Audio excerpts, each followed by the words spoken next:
Some of the frequently asked questions, I'm not going to go through this, the marriage requirements. I mean, normally when I'm doing a consult with couples, and I think we have a couple people on here who I might be doing a consult with later on this month or in July.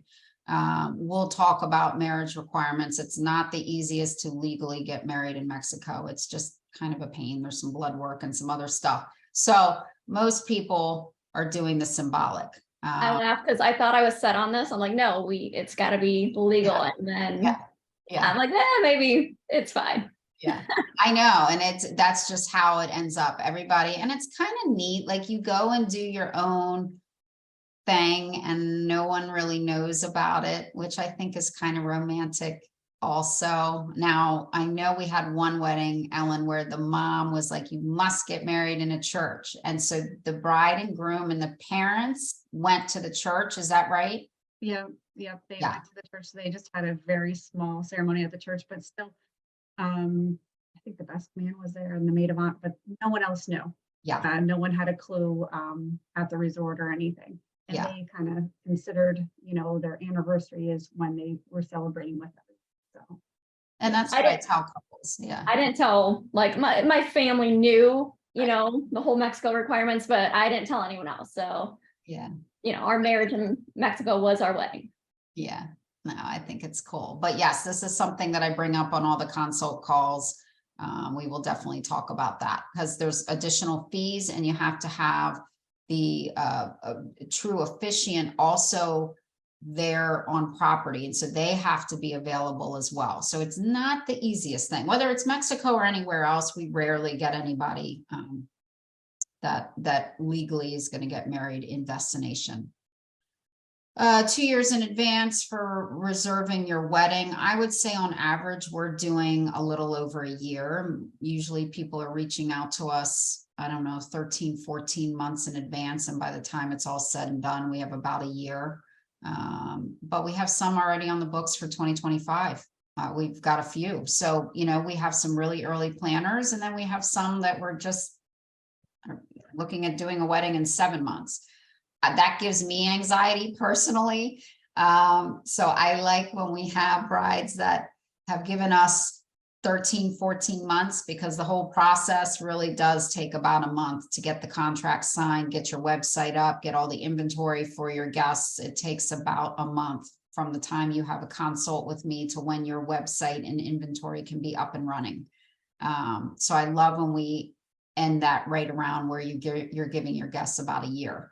Outside vendors, there's going to be, and I'm sure for those of you that are in bride forums on Facebook or whatever, you know what about an outside vendor fee.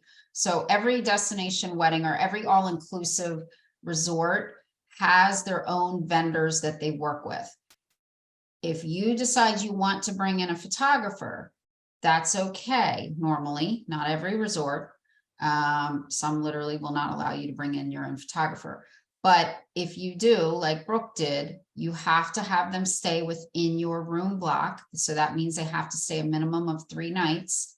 And then that vendor fee is either waived or cut in half. It all depends on the property. So again, Brooke had the wedding painter within your block. You had your photographer within your block. And the videographer is 2 people doing both of that. So those were the outside vendors we used for lights, makeup, DJ, decor. We used all their preferred vendors. And they have really good vendors. I mean, honestly, I think to me, if anything, the bringing in a photography is so important. I mean, it's your wedding, it's your big day. You're going to be looking back on that. You may want to blow up, make a canvas. To me, if you're going to bring somebody in, the photographers and potentially videographers is really, really important. But as far as the rest of the vendors, they really are very, very good.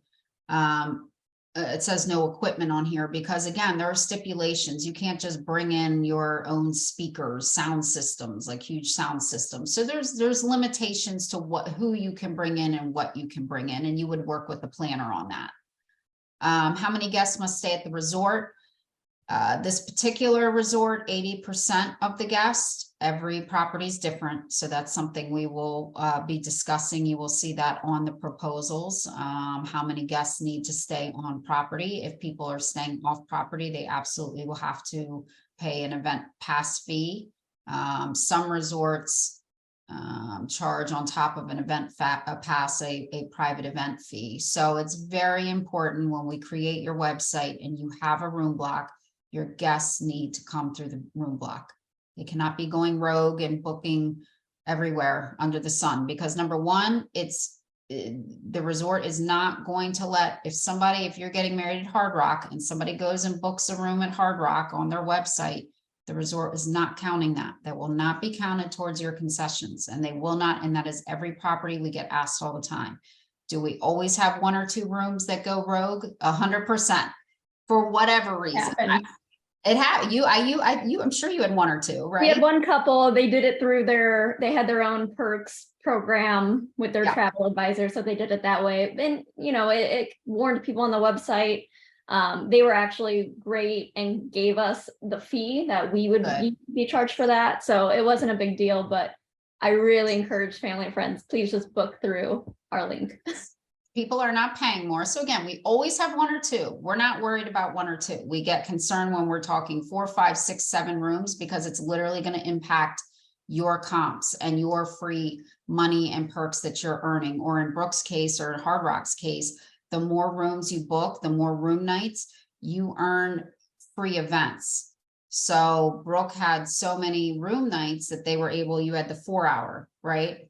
Yeah, 2 4-hour events. So our welcome party, had we not had those rooms booked, we would have had to pay to host that. Yes. Now, obviously, decor and all the extras you add go on top of that, but it was nice to know that we had that without having to add that on. Right, because you're getting the food, so you're getting basic stuff. You get X number of hours. You're getting that location. It's just then for your welcome party, do you want to do more florals, or do you want to do more lighting? Like, that's where you have to be careful, if you're within a budget, that you're not going crazy on doing all these extras that you're welcome about. Save the money for your wedding day.